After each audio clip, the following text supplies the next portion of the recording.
So you want to write some drums and some bass. Maybe not exactly for drum and bass style music, but just as the foundation for your track. And here's the reality: they can actually be extremely tough to write. As the foundation, if they suck and they're boring, that's going to affect the rest of the music, regardless of how complex the chords are, how just moving the melody is. If they suck, they suck. They don't have to necessarily be complex on their own to make the track really stand out. They can just be holding down the fort, but if they're not doing it in an interesting way, well, there you have it. So we have where we're kind of working backwards here for this track, because I didn't want to waste all your time going through making a melody. Kind of have these spaced out chords and this little simple arpeggio running from the tone matrix, and we're gonna build on top of these ideas. I'm gonna mute them, however. We don't want that to affect our writing too much. I have a bass line in mind, and it's extremely simple. It's just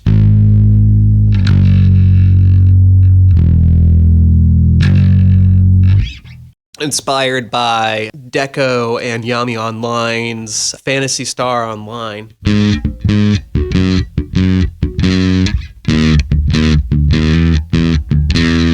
So I have a little bit of a rhythm in there, right?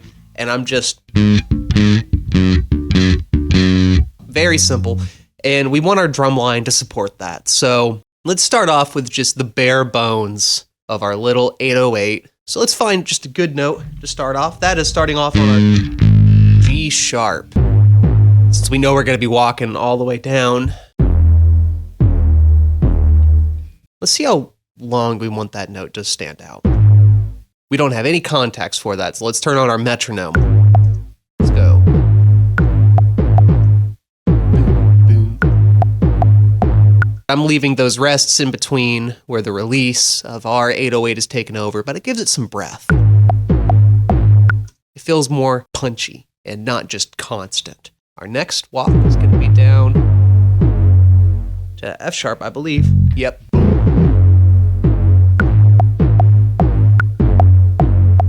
I think it's just the same rhythm repeated again, just on different notes.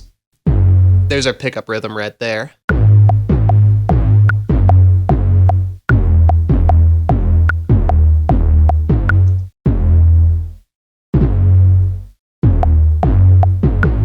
And let's just loop that.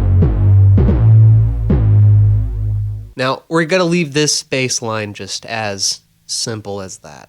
And we'll go in and add in some more of our little fills and 808 moments to make it more interesting later. Because we're going to start off just with the simplest basics. We are laying down for every new bar. So we got...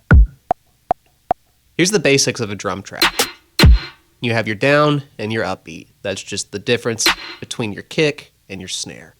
And they're all evenly spaced. So we're just dividing up. What makes a drum line interesting, or more complex, is how you can subvert some of those expectations. Sometimes you can just keep on subdividing and just adding more elements to it. Like, for instance, where our metronome's hitting, we would just fill that up with hi-hats and just keep on dividing. And then our second hi-hat, we'd be hitting the in-betweens. And that's a perfectly fine drum line. That works. But does it support what we have going on with our bass line?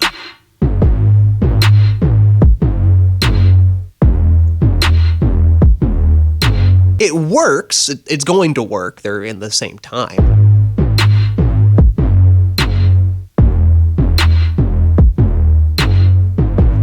Like, I feel like that kick would feel better early.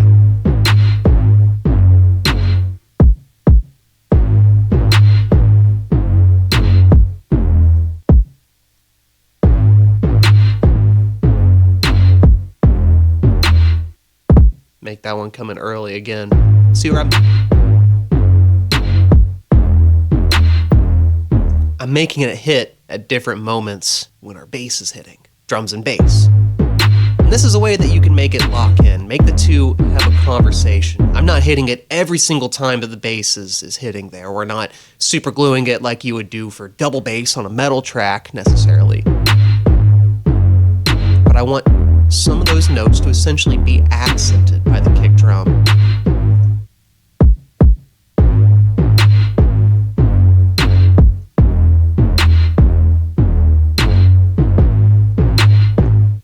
And this one, we'll just do a little bit of a roll up.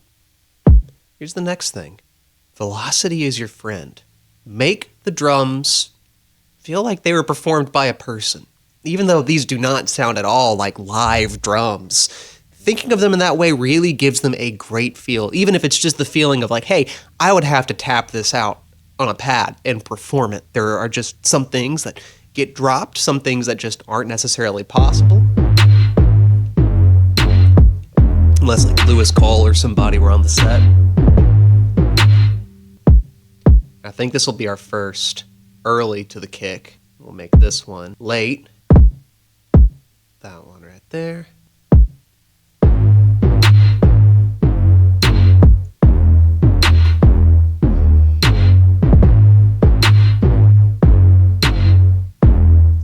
And I still feel like we need this one right here. We'll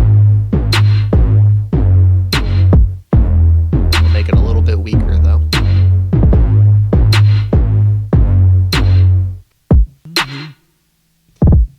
No, I think I want this. Be a very slow. There we go. See, whenever it comes back in on the downbeat, it feels like we have announced something huge. There's another way to feel like we've announced something huge. That is with crashes and rides and risers and fallers and all those different little effects that we can put in. We're going to find our biggest sounding crash. That one sounds pretty huge. Gotta turn it down a hair though.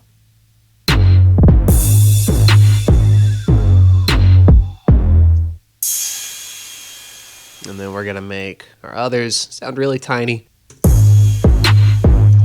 Let's start adding in our subdivisions. So with trap hats, I like to consider it for different areas. I have one hat that I'm going to be just keeping constant, and that is giving the main subdivision for it. And then I have the other hat is where I add points of interest, where I'm essentially doing rolls. And especially with trap drums, we're normally not doing like tom rolls and a whole lot of different snares in there. We'll get around to that later. So I'm gonna take our more muted hat, and I'm gonna give us real simple 4-bar loop. Let's consider again like this is a live drummer. So our weakest moments are going to be typically when you're drumming, you get a little excited on that first beat right there. You want that to be a big announcement. So this is our full velocity right here. Here's low, low, lowest. Really, the greatest thing you can do is just give it a little bit of variety. It's gonna make it sound human. So there's our first hit. We can do something else though to really make this sound live. Gonna delete this. And now I'm going to change the expectation on what's happening. All of our in-betweens, now all of those are our big moments. I've syncopated the feeling of the stressed note. Syncopation is just and, all those in-betweens. And it gives it a great dancey feel. So we're gonna go back and forth on that. And the entire time we're just... And now we can just loop that through the entirety of the track. Let's get our first roll right here. And I just want it to be that short moment there. And I'm gonna do some triplets, just have some fun with it. Just gonna also give these some little velocities. Let's give this moment right here a even more simple roll. So this is at the end of our first 2 bars. And I'm just going to double the time on this.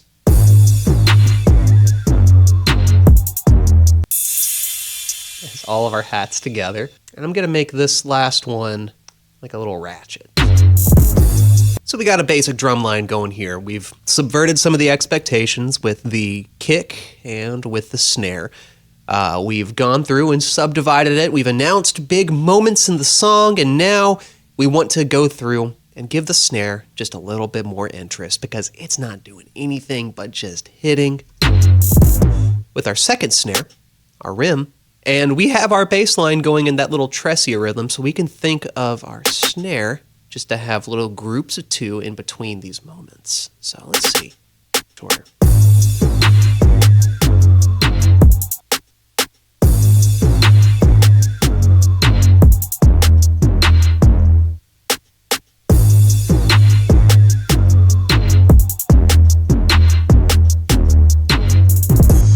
I'm going to copy and paste that over and give the second moment that it happens a little bit more variety. And I'm just going to give us a little basic pop, pop, pop. I want that to happen slower.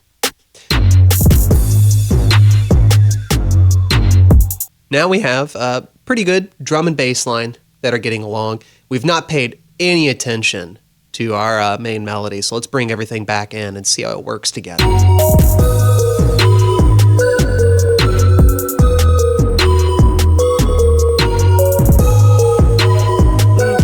Feels a little awkward right there. Boo-doo. So now let's start giving our bass line some of those little 808 moments. Let's make it slower. Halftime feel.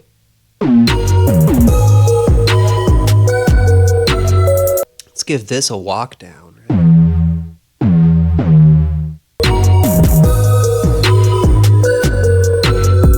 A pretty good thing going here. Not the greatest beat in the world, but let's put it in context. Let's take some of our elements, let's move them out.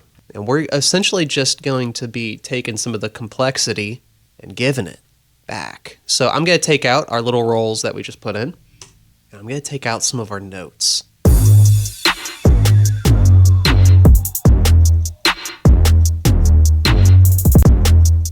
going to get rid of all of our second hats. Rid of our little build-up kicks and our second snare.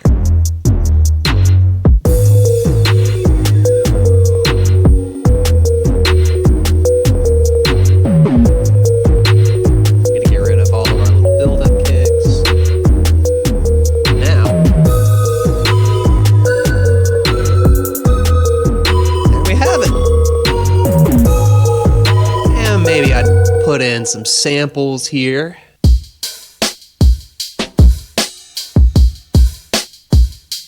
You know what? That might just do it right there.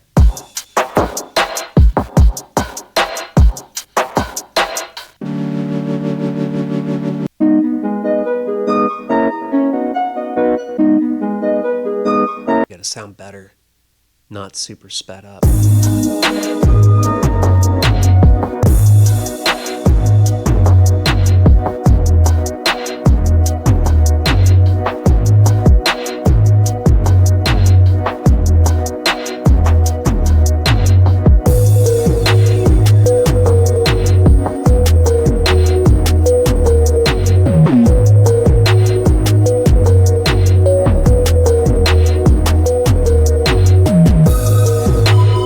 So we've gone through, we've made a couple of creative decisions to really help wrap up this entire beat, but it is the drums and the bass that make it. Everything else is playing a supportive role there because these are just holding down the ground. With the bass line, we've gone through multiple layers of complexity for it as we've built it up over time, introduced new ideas. Exact same thing for the drums. And the nice thing about 808s being basically everybody's choice bass sound right now is they are right in between just pure rhythmic, feeling like a kick, but having the tonal qualities of a bass.